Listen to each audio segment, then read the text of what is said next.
Assalamualaikum. Allahumma salli ala Muhammad wa ala ali sayyidina Muhammad. Jumaat ni hari Jumaat ni. Alhamdulillah. Okey, hari ni saya dibelanjai. Okey, kawan saya yang hantar ni kan. Terima kasih pada yang buat nasi lemak ni dan pada yang belanja. Saya sayang kedua-duanya. Yang buat nasi lemak ni sayang sangat-sangat lah kan. Sahabat hati kan, sahabat hati.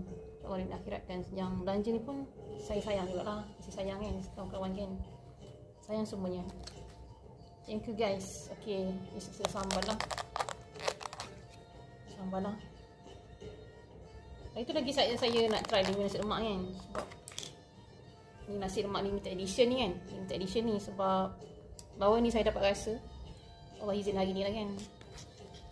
So bismillahirrahmanirrahim. Ada timun, ada telur. Simple lah, nasi lemak simple kan. Saya suka macam ni. Comel je nasi lemak ni kan.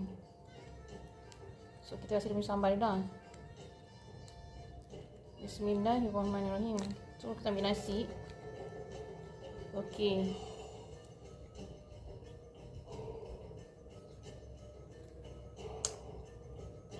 Kami dia kan.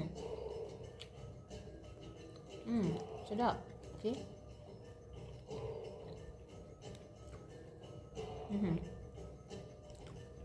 Okay, back sound tu dah seruan perang. Bukan siapa tu tak tanya kan. Cuba lagi sekali second suapan kedua kan. Tadi yang pertama kan. Yang kedua lah.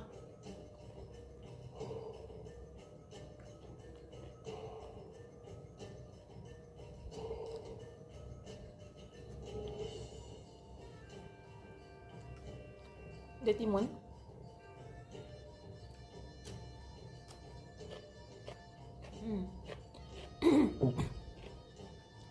Awak, saya dah makan ni awak. Tadi saya video awak. Nak tunjuk saya makan kan. Nak teman saya makan kan.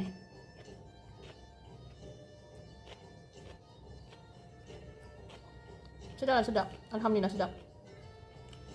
Nasi lemak sahabat hati kan.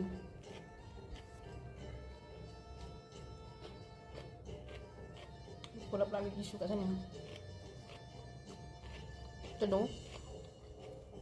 Saya tak tahu je, saya memang suka telur. Telur tu memang separuh lah. Saya tak main telur suku-suku kan. Saya kalau nasi lemak kat kedai saya akan beli. Saya minta telur tu sebiji atau separuh. Okay, saya nak habiskan makanan. Jumpa lagi guys. Bye. Assalamualaikum.